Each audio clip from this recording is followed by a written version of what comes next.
오늘 성령과 말씀에 대한 그 말씀 속에서 드리고 싶어 한 것은 설교자의 사명에 대한 부분입니다. 설교자라 하면 여기에 우리 교사, 구역장까지 다 포함되어 있는 교회에서 가르치는 그 사람들을 말하고 있는데요. 어느 시대나 하나님의 말씀을 가르치는 이 설교자가 청중을 놓고 감동적인 그러한 설교를 하기 위해서는 네 가지의 전제 조건이 있어야 합니다. 첫째는 설교자는 기품이 있어야 합니다. 이토스라고 합니다. 설교자가 하나님의 말씀을 들고 강단에 섰으면 그에게서 흘러나오는 그 인품이, 그 이미지가 청중을 끌어당길 수 있는 그런 흡입력이 나와야 한다는 것입니다. 그러니까 설교자가 앞에서 이렇게 이제 청중을 가르치고 또 청중 앞에 말을 전할 때는요, 가만히 서 있어도 그에게서 매력이 넘쳐야 하고 마음속에서부터 정말 멋있다 그런 마음이 흘러나오도록 되어져야 하는 것입니다.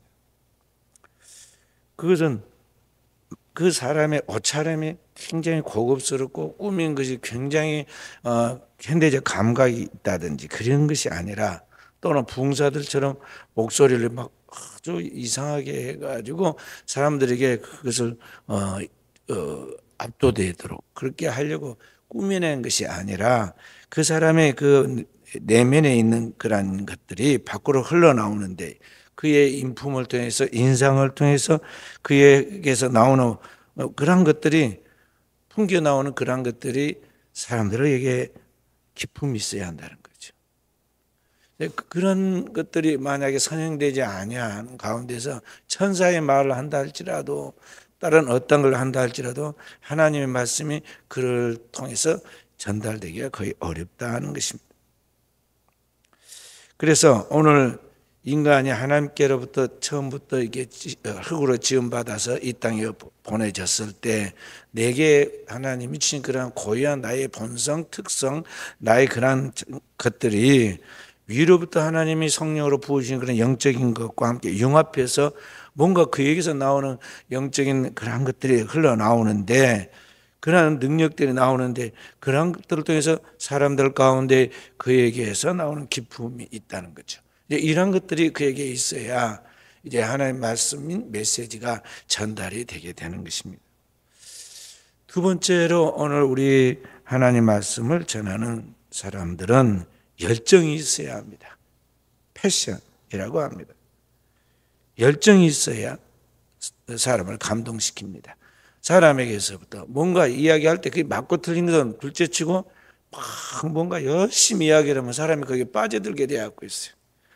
그 열정 때문에 그러한 것입니다. 그래서 사람들이 사기를 많이 당한 이유가 뭐냐면, 이 사기꾼들 보면 얼마나 막 혼자 돛질해갖고 열정적으로 이야기를 하는지 몰라요.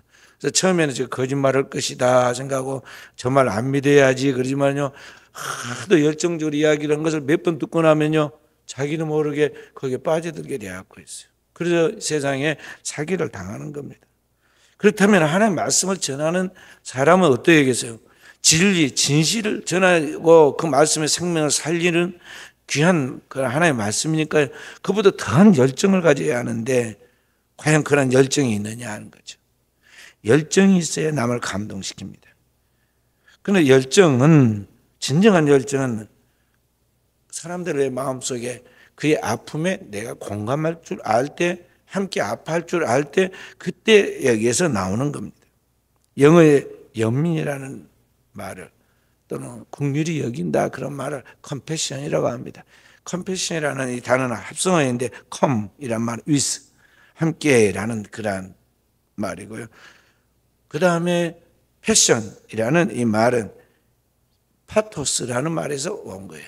파토스라는 이 말은 고통을 당한다 그런 뜻이에요. 그래서 함께 고통을 당하는 그것을 뭐라고 그러냐, 패션이라고 그래요. 패션. 그러나 영어에 여기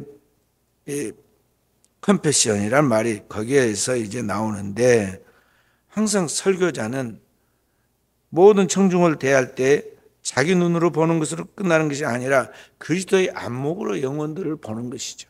그래서 주님은 그 무리들을 볼 때 긍휼히 여겼어요. 목자 없는 양과 같이 유리하는 그들의 모습을 보고 긍휼히 여겼다 그랬어요. 그 마음이 우리에게 있어야 하고, 그런 마음을 가지고 함께 아파하는 그러한 자세로 사람들을 대할 때, 영혼들을 대할 때 그의 메시지가 전달이 된다는 것이죠.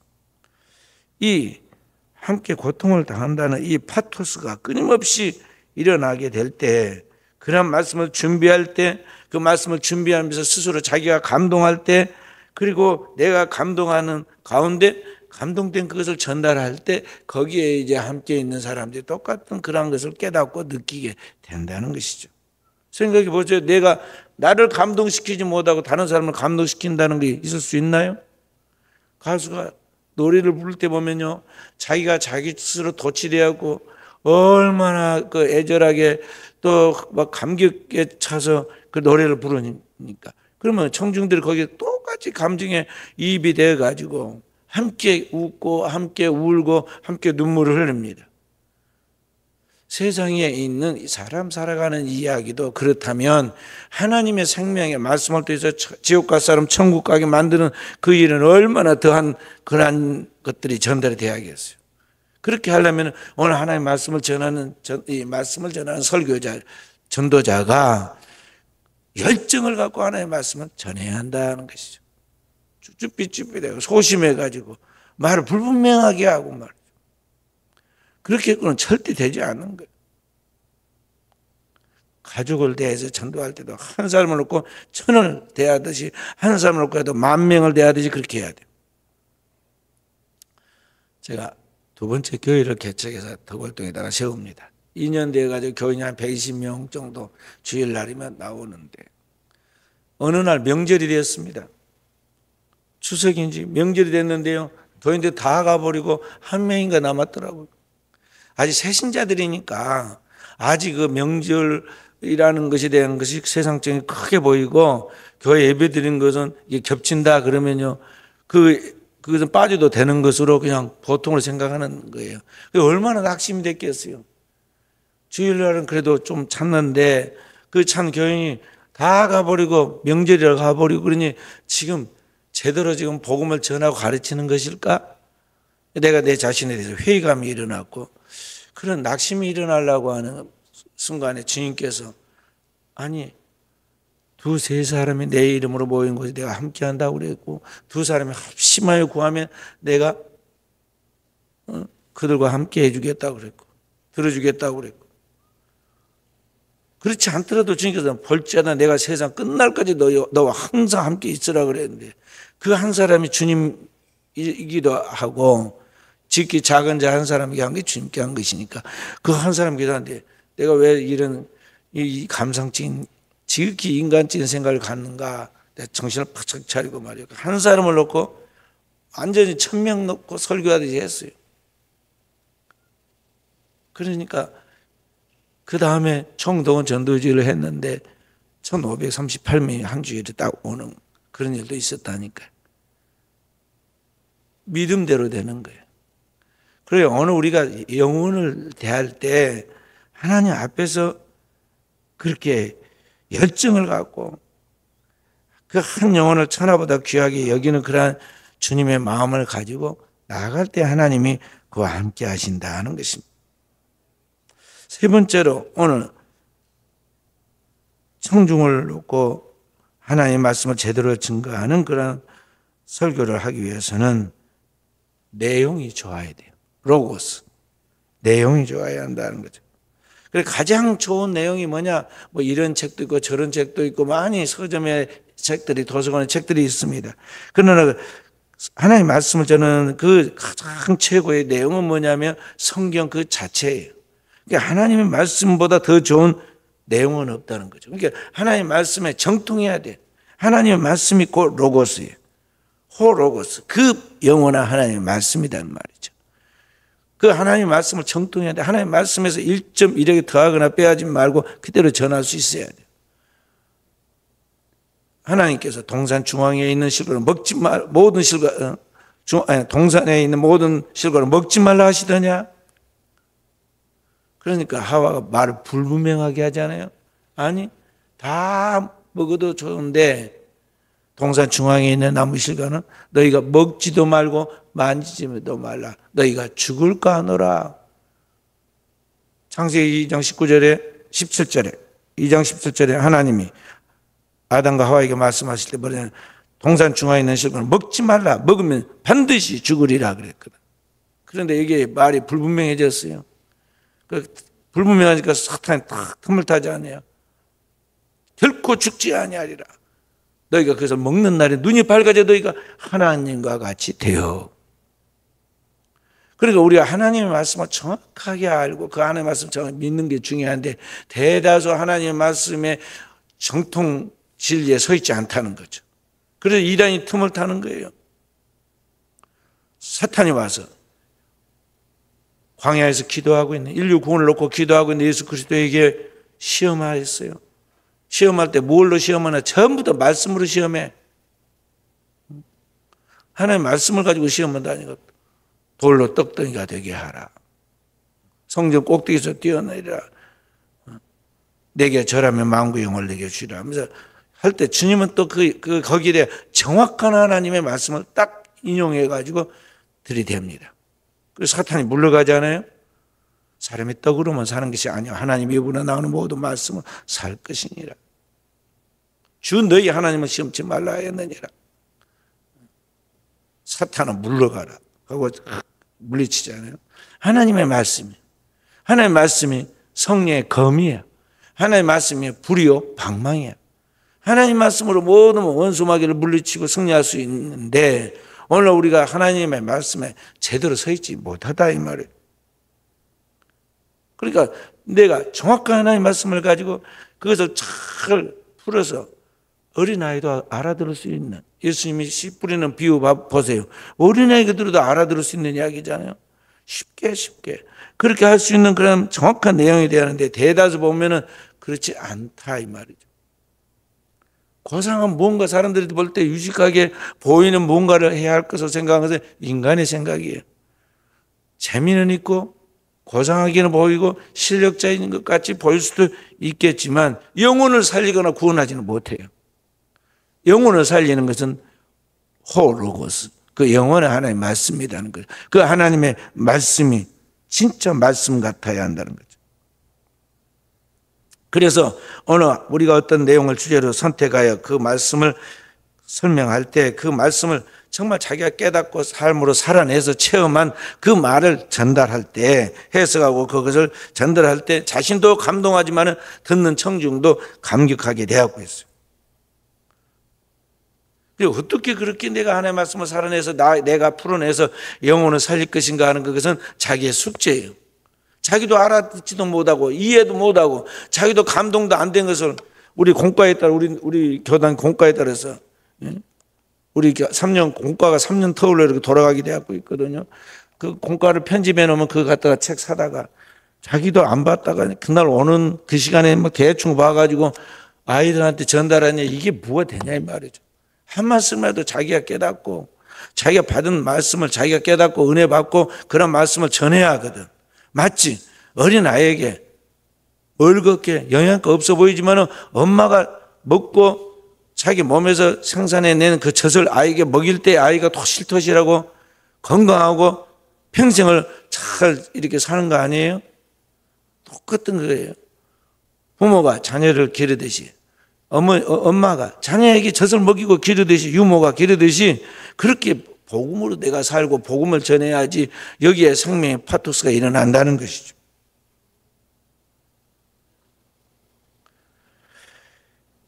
그래서 오늘 사도 바울 오늘 이 본문의 말씀 우리가 같이 읽었잖아요. 사도 바울이 제 세계 전도를 부지런히 하고 목숨을 걸고 돌아옵니다. 3차 전도 여행을 하고 이제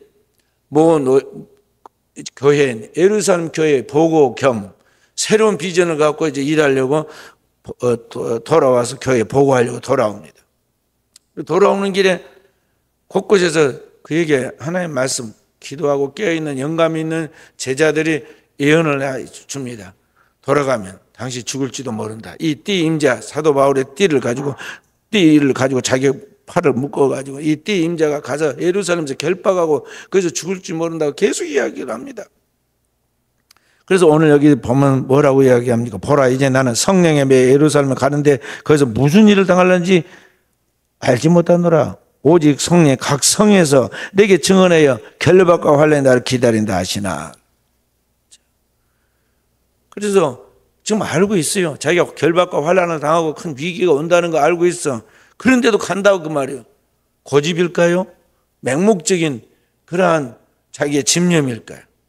사람이 본능적으로 위험을 닥치면 피하게 되어갖고 있고, 위기가 오면 죽고 싶지 않는 본능 때문에 우리가 도망치게 되어갖고 있는데, 분명히 각 성에서 성령이, 그 진실한 성령이 제자들을 통해서, 동역자들을 통해서 예루살렘에 가면 환난과 핍박이 기다리고 있고 죽을지 모른다고 그러는데, 왜 사도 바울은 오늘 24절에 뭐라고 그래요?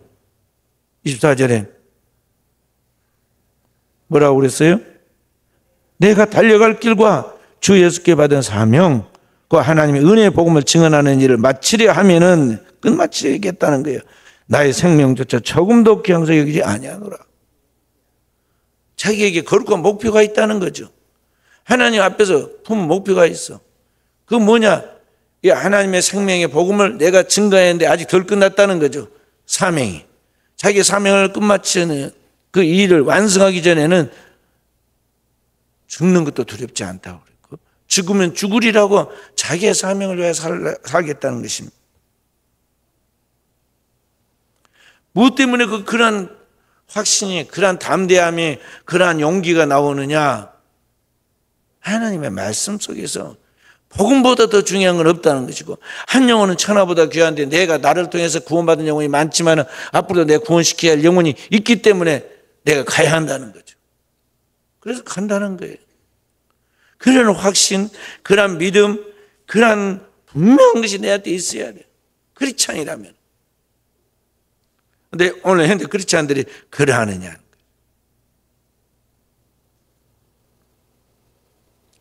그런 자신의 하나님의 일에 대한 사명과 그러한 것들에 대한 자세를 통해서 영적 권위가 생기고 거기에 따라오는 그러한 복종이 있게 되는 것입니다. 우리의 그런 것들이, 우리 하나님의 말씀을 전하는 설교자들, 교사들, 우리 구역장들이 그게 있어야 한다 이 말이죠. 그래 일단 하나님의 말씀을 들고 있을 때는 그는 위로부터 하나님께로부터 보냄을 받은 주의 종으로서 이 사명이 있다는 걸 알아야 돼. 그래서 교회에서 구역장들을 세우고 그럴 때 말이죠. 먼저 믿은 당신이 당신이 바로 제사장이다. 당신이 그 사명을 감당해야 한다는 것은 그거예요. 집에서도 예배를 드리면서 말씀을 전하면서 흐지부지 해버리면 안 돼요. 딱 영적 하나님 앞에 그런 중심이 있어가지고 그런 말씀을 가지고 전할 때 하나님이 함께 하시거니와 그런 것을 보면서 영적인 그 지도와 건의 앞에서 다 따라오는 겁니다. 그래 가정의 복음화가 그렇게 이루어지는 거예요. 가정의 복음화가 그냥 이루어지는 게 아닙니다. 오늘 우리 설교자가 청중을 이끌고 나가기 위해서 하는 말씀을 잘 전하기 위해서 네 번째는 현장감이 있어야 한다는 것입니다. 현장감이 있어야 한다. 그러니까 상황을 잘 알아야 한다는 거죠. 영어로 상황을 컨텍스트라고 합니다. 텍스트, 컨텍스트. 텍스트라는 것은 그 오늘 이렇게 교재를 보고 텍스트라고 그러죠. 그 원리, 원칙을 말하는 거죠. 그런데 컨텍스트라는 말은 그 상황을 말하는 거예요. 독일어는 시침 네벤이라고 하는데 이게 삶의 자리라는 뜻입니다. 어떤 사람들이 살아가는 그런 삶의 자리, 우리 교회가 있는 이 교회 주변에 이 도시의 상황, 이런 것들이 있어요. 그러니까 오늘 우리가 하나님의 말씀을 전할 때는 항상 이 우리가 처해 있는 역사적 현실에 대한 통찰력을 가지고 거기에 맞는, 거기에 필요한 하나님의 분명한 메시지, 하나님의 말씀을 전해서 청중들로 하여금 희망을 가지고 하나님 앞에 나아가도록 해야 한다는 것이죠. 구약 성경 읽어보면요, 선지자들이 그 시대에 따라서 그 시대에 하나님께서 전하는 하나님의 말씀을 계속 전하죠.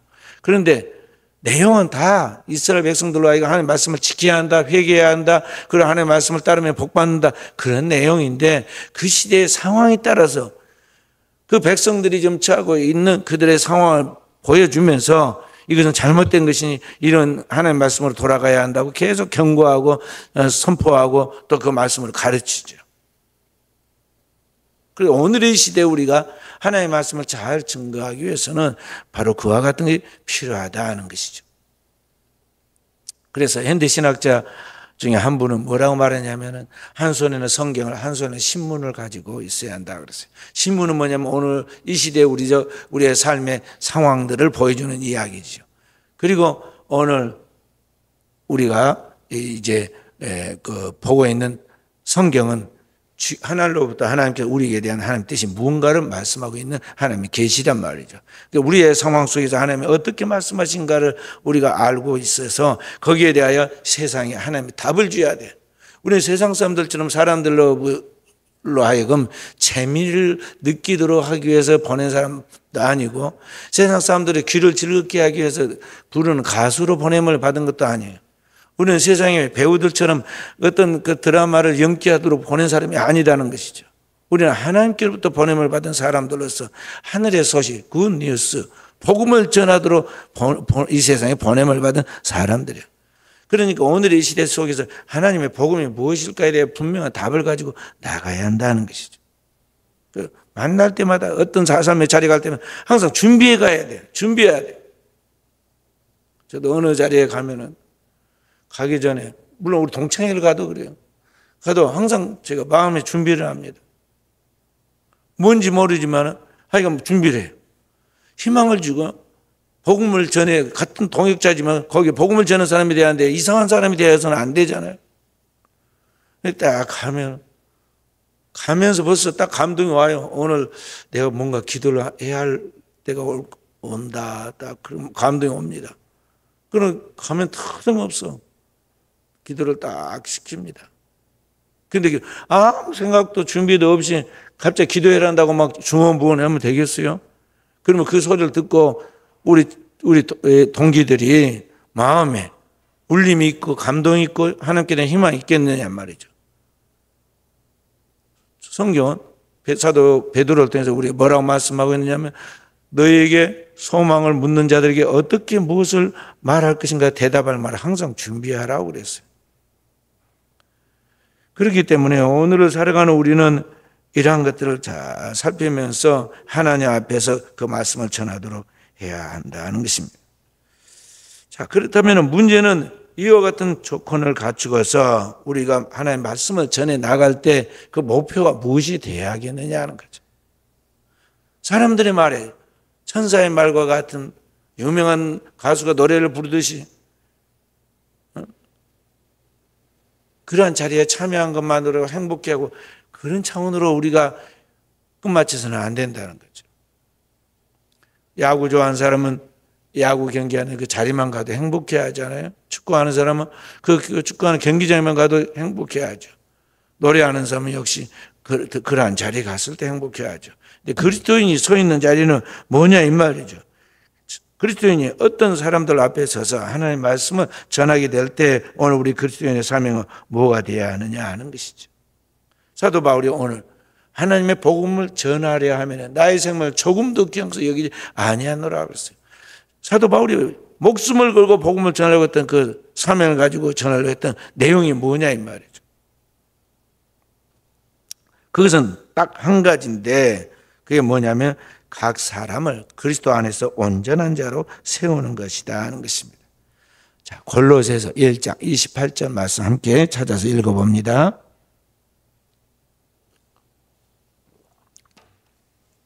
신약 성경 골로새서 1장 28절 말씀 함께 우리가 그를 전파하여 각 사람을 권하고 모든 지혜로 각 사람을 가르침은 각 사람을 그리스도 안에서 완전한 자로 세우려 함이니 이를 위하여 나도 내 속에서 능력으로 역사하시는 이의 역사를 따라 힘을 다하여 수고하노라. 아멘. 우리가 그를 전파하여 그가 누구예요? 예수 그리스도를 전파하여 각 사람을 권하고 우리 한 사람 한 사람에게 복음을 전하여 권한다는 거죠. 그리고 그 한 사람이 한 번에 안 되니까 계속해서 모든 지혜로 각 사람을 가르치면 할 수 있는 최선을 다해서 하나님의 말씀을 가르쳐서 나간다는 거죠. 그렇게 한 이유가 뭐냐? 각 사람을 그리스도 안에서, 예수 그리스도 안에서 완전한 자로 세우려 함이니, 그리스도를 믿는 것과 아는 일이 하나가 되어 온전한 사람을 만들듯이 완전한 자로 세우려 함이니, 그러니까 진정한 제자를 만든다, 그런 말이죠. 이를 위하여 29절에 나도 내 속에서 능력으로 역사하시는 이의 역사를 따라, 사도 바울도 자기 내 속에서 능력으로 역사하시는 이, 내 속에서 능력으로 역사하시는 이가 누구예요? 성령이 역사하시는 그 역사를 따라 내 육신, 정신, 나의 모든 힘을 다하여 수고하노라. 대충 된 게 아니다는 거죠. 한 아기를 태어날 때 목숨을 걸고 힘을 써서 아이를 출산하듯이 한 영혼이 거듭나서 진정한 주님의 제자 되는 것은 대충 되는 게 아니다는 거죠. 힘을 다하여 수고하노라. 그러니까 오늘 우리가 하나님의 말씀을 전하는 목표는 뭐냐면, 한 사람을 전도해서 그 영혼을 알고 그리스도 예수가 누구이시며 그가 우리를 위해 하신 일이 무엇인가를 알게끔 복음을 전하고 그것을 믿게끔 계속 훈련을 시키고 그 하나님의 말씀을 믿음으로 말하며 복받는 삶을 살아가도록 하되, 그리고 온전한 인격을 갖출 때까지 최선을 다한다는 거예요. 그래서 주님을 따르는 많은 사람들이 몇천 명, 몇만 명이 따라다녔잖아요. 예수를 만나면 복받는 줄 알고 잘 먹고 잘 살려고 말이죠. 그를 왕으로 세우려고 하는 사람들이 그렇게 많았어요. 그래서 주님은 십자가를 통해서 그들 다 걸러냅니다. 그리고 십자가를 통해서 주님을 따르는 사람들을 만들어내는데, 그들이 누구냐? 제자예요. 그리고 그 제자 중에 또 제자로 만든 제자로 주님이 그들을 임명하는데 그가 사도들이죠. 주님은 우리에게 너희는 모든 민족에게 가서 복음을 전하여 뭐라고 그랬어요? 그들을 제자 만들어라 그랬어요. 제자 삼으라. 제자를 만들어라는 거죠. 그래서 제자는 태어나는 것이 아니라 만들어지는 거예요.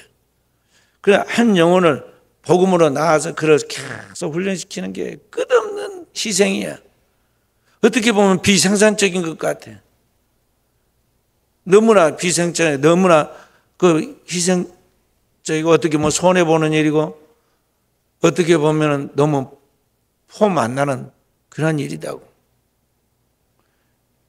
여인들이 얼마나 처녀 때는 멋을 부리고 다닙니까? 막 신발도 날캉날캉한 그 높은 그 구두 신고 그렇게 다니다가 말이죠. 결혼을 할 때부터 망가지기 시작하잖아요. 그래서 그때부터는 이제 신발도 아무거나 끊고 다니고, 애기를 왼쪽으로 업었다 오른쪽으로 업었다 밥풀 묻은 옷 입고 다니고 말이죠. 이게 이제 엉망으로 막 그렇게 되잖아요. 애기 돌보느라고 애기하면 남은 음식까지 다 먹어갖고는 말이죠. 이게 몸매도 못 가꾸고 그렇게 해가지고 아이를 돌보는 거지. 처녀 때 그치 자기 그 몸가짐 뭐 신경 다 써 관리하고 애기 돌볼 수 있어요? 그래서 요새 젊은이들은 애기를 결혼을 안 하고 그냥 즐기고 산다고 그러고, 결혼하면 아기를 안 낳는다고 그러고, 나도 하나 낳고 안 낳으려고 그러고 그러잖아요.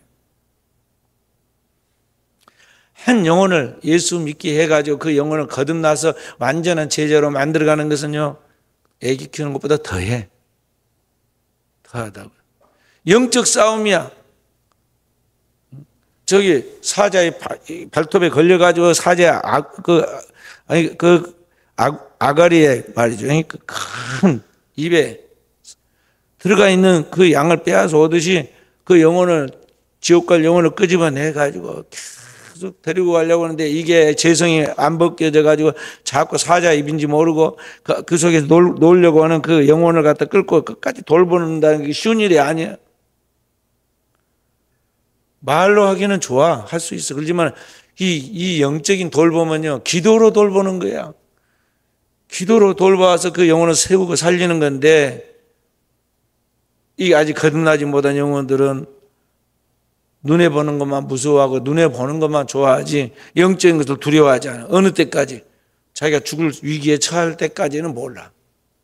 그것도 한두 번 죽어갖고는 그냥 보통으로 생각해요. 진짜 죽을 아주 고비에 와가지고 거의 자기도 직감하게 이게 죽을 때가 왔구나, 곧 죽겠구나 했을 때 조금 정신을 차린다. 그러다 저러다 세월이 많이 가가지고 철들자 환갑이야. 그래서 인생이 나이가 많이 먹으면 크리스찬들 또 후회가 많아져.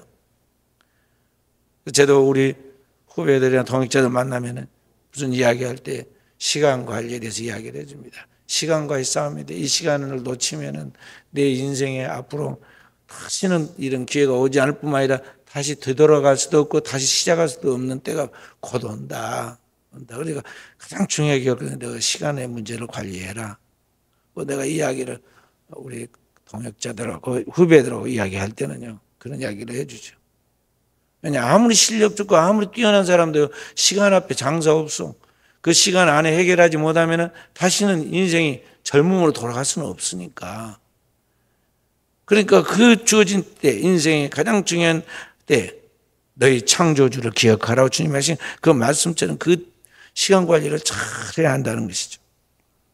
자, 어찌됐든 이런 소중한 시간을 동원하고 내 정성을 모으고 내 젊음을 바치고 그렇게 해서 한 영혼을, 지옥 갈 영혼을 구원해서 천국 가게 만드는 것은 그래서 주님께서 천하보다 귀하다고 그런 거예요. 그것이 오늘 우리 그리스도인들이 하나님의 말씀을 전할 때 거기에 목표를 두고 나가야 한다는 것이죠.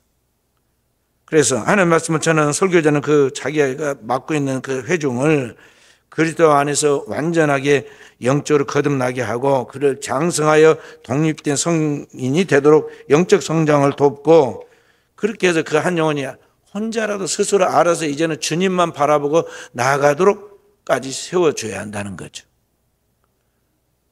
우리가 가만히 있어 보면 어떻습니까? 혼자 있으면 자세가 떨어져요. 혼자 있어도 자기 관리를 다 할 수 있어야 하고 혼자 있어도 주님 앞에서 더욱 진실하게 하나님 앞에 시간 관리를 잘해서 하나님 앞에 영광 돌릴 수 있는 만큼의 수준에 서 있도록 만들어줘야 한다니까요. 그럼 대다수 그게 잘 안 돼요. 그 수준까지 가려면 상당한 경지에 서야 하는데 이게 훈련을 많이 받고 영적인 중심이 딱 서고 영성과 영역이 있어야 자기 관리가 되는 것이지 그렇지 않고는 그런 수준은 오질 않습니다. 그래서 오직 주님만 바라보도록 만들어야 한다는 거죠. 왜냐? 하나님께서 하늘의 신령한 복과 땅에 그런 기름진 복을 주는데 그렇게 주님 앞에 딱 주님만 바라보고 주님 안에 서 있는 사람에게 하나님이 축복하시기 때문에 그러하다는 것입니다. 그래서 우리 자신도 그렇게 하나님 앞에 서 있어야지만 내가 만난 사람, 내가 전도한 사람, 내가 돌보는 사람은 한 사람을 그렇게 귀하게 생각해야 돼요. 우리가 잠깐 속는 게 뭐냐면은 저기 엊그제 우리 뷔페 갔다 왔잖아요. 뷔페 갔다 오면 뷔페에 음식이 있는 거 다 내가 먹을 것 같이 생각이 들잖아요. 그래 눈이 화려해. 보는 것으로 막 기분이 좋아. 뭐든지 먹을 수 있을 것 같아. 근데 막상 먹어보면 얼만큼 먹느냐? 거기에서 있는 거 10분의 1이나 먹고 와. 그러잖아요. 거기 10분의 1 먹고. 나도 뭣도 모르고 젊은 사람들하고 같이 가면 우리 임원들이 젊은 사람들 자꾸 뷔페를 가자고 그래. 저를 끌고 가.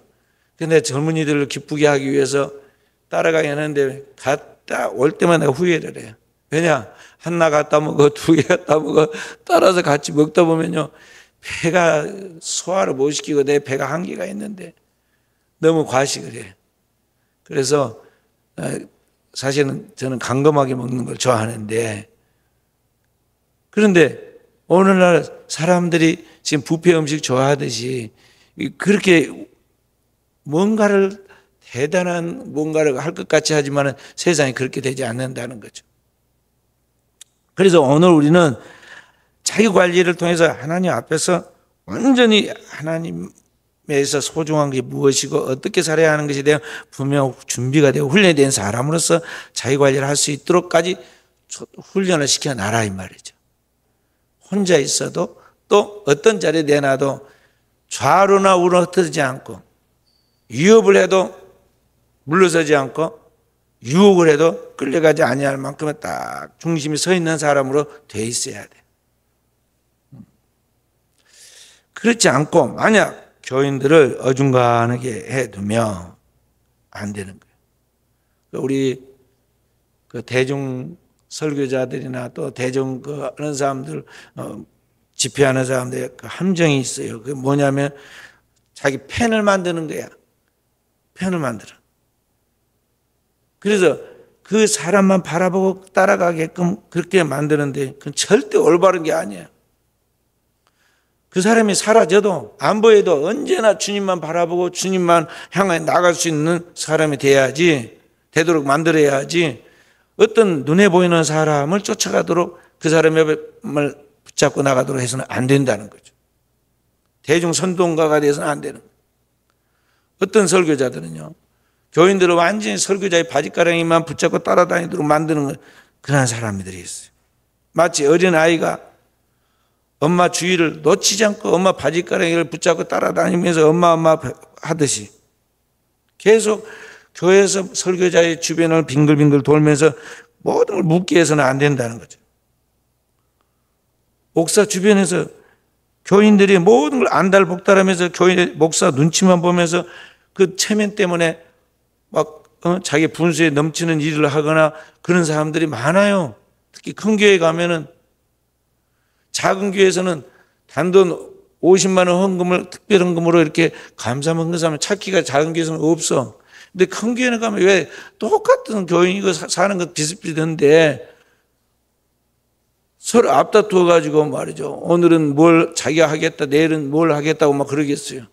은혜가 더 넘쳐서 그럴까요?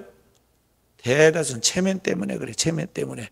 어떤 권사가 뭘 했는데 내가 가만히 있으면 안 될 것 같다.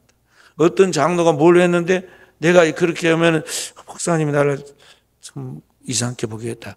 이렇게 하면서 계속 그 눈치를 보고 신앙생활을 하는 거예요. 그렇게 해서는 안 된다는 거죠.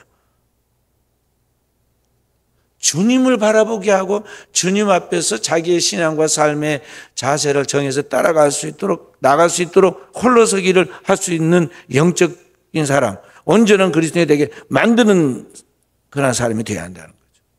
그 주님 말씀은 너희는 제자를 만들어라는 거예요. 제자를 만들어. 진정한 제자가 돼야 돼. 예수님 12제자처럼 오늘 우리가 나를 통해서 예수 믿고 나를 따르면서 주님을 온전하게 믿고 따르는 진정한 제자가 있는가? 가정에 있는가? 교회에 있는가? 가만히 생각해 보세요. 있느냐 이 말이에요. 예수님 12제자 있으면 우리는 최소한 몇은 있어야 할 거 아니에요? 한 명이든 두 명이든 있어야 할 거예요. 그런데 내 제자가 없다 이 말이에요. 우리가 말은 잘할 수 있어. 이렇고 저렇고 이렇고 할 수는 있지만은 그 하나님의 말씀을 내가 복음으로 살아내서 그렇게 똑같은 길을 걸어서 하나님 앞에 영광 돌릴 수 있는 사람을 만드는 것은 별개의 이야기야.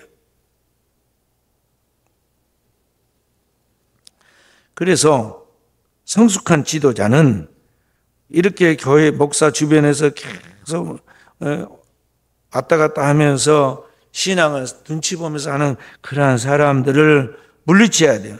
단호하게.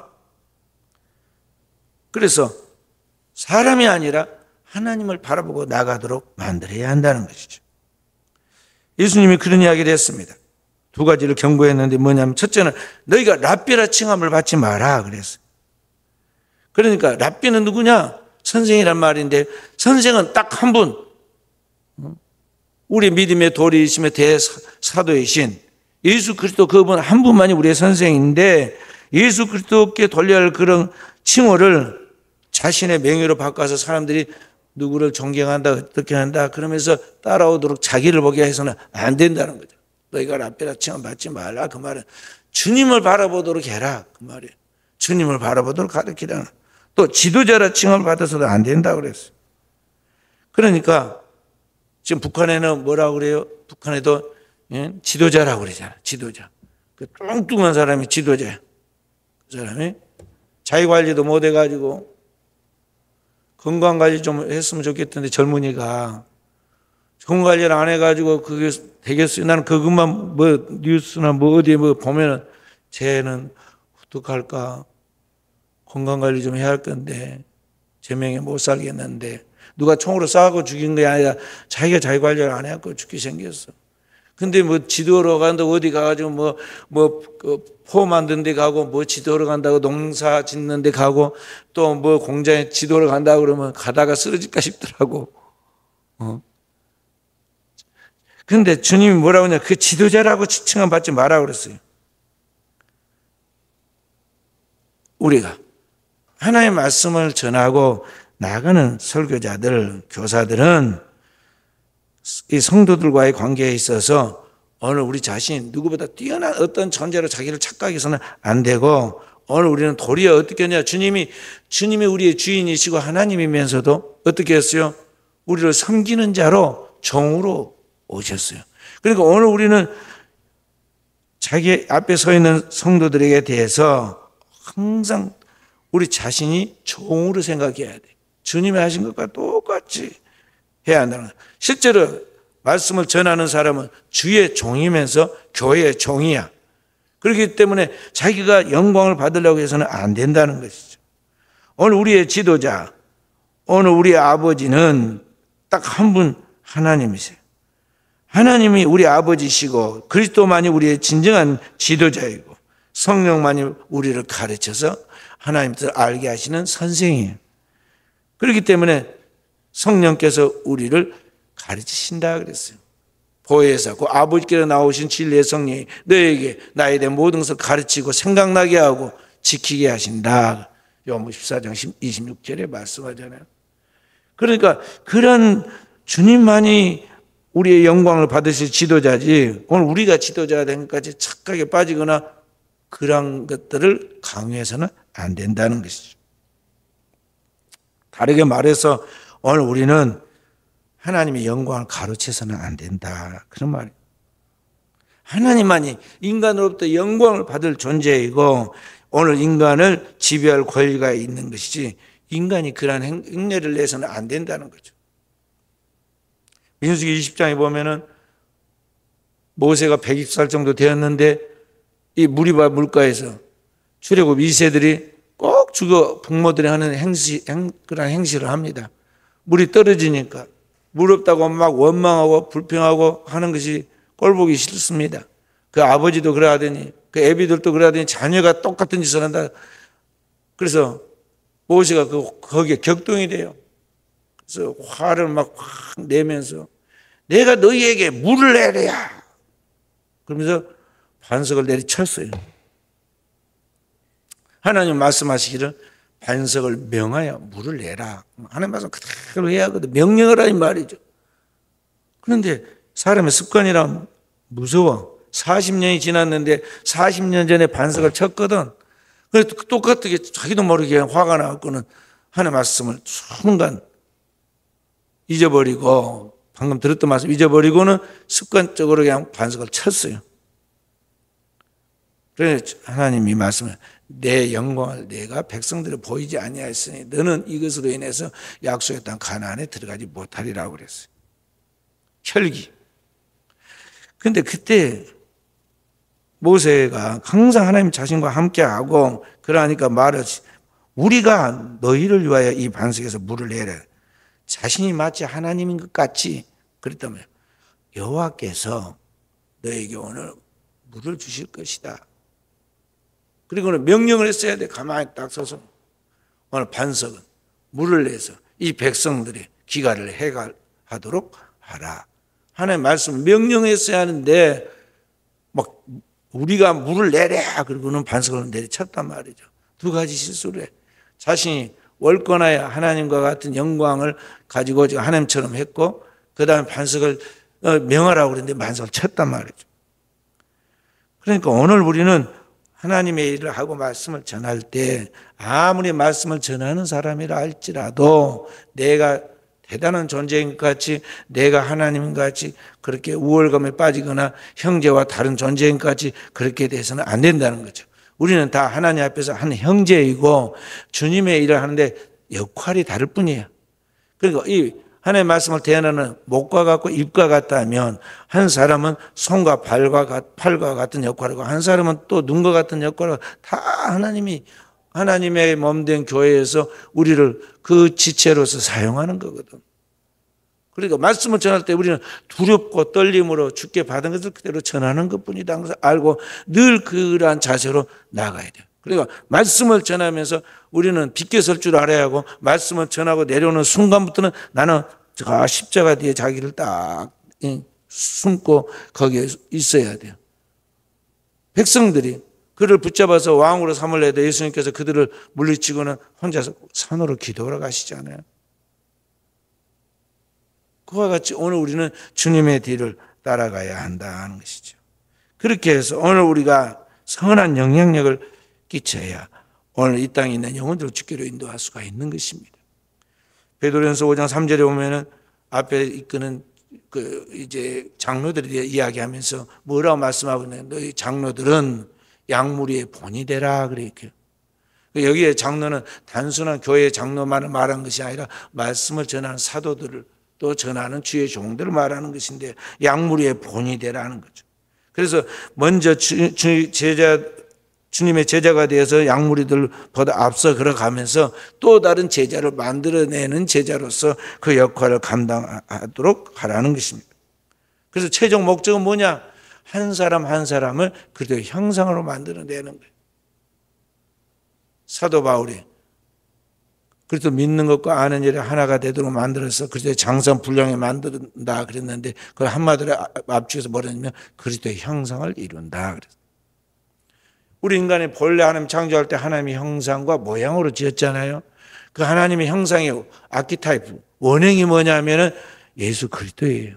그러니까 오늘 우리는 그 우리의 원형이신 예수 그리스도의 그 원판을 닮아가려고 최선을 다해야 하고, 가르치는 자는 그 말씀을 따라서 한 영혼을 그냥 대충 교회에 나왔으니까 됐다, 그게 아니라 그 영혼을 진정한 주님의 형상으로 만드는데 모든 힘을 다해라는 거죠. 그게 해산의 수고예요. 그런데 그게 인간의 힘으로 돼야 안 돼요? 안 돼. 그래서 성령이 우리를 도와주시는 거예요. 성령이 우리로 하여금 하나님의 말씀이 무언가를 가르치십니다. 그것이 생각나게 하십니다. 그 말씀대로 살 수 있도록 가르쳐서 감동을 줍니다. 그 말씀대로 살 수 있도록 능력을 주셔. 그래 한 번으로 안 끝나니까 두 번, 세 번 끝까지 인내하여 나갈 수 있도록 도우셔. 성령의 도우심이 없이는 불가능한 이야기를 지금 하고 있는 거죠. 그래 진정한 그리스도인이 그리스도인 되고 하나님 백성 되는 것은 오직 성령밖에 없어요.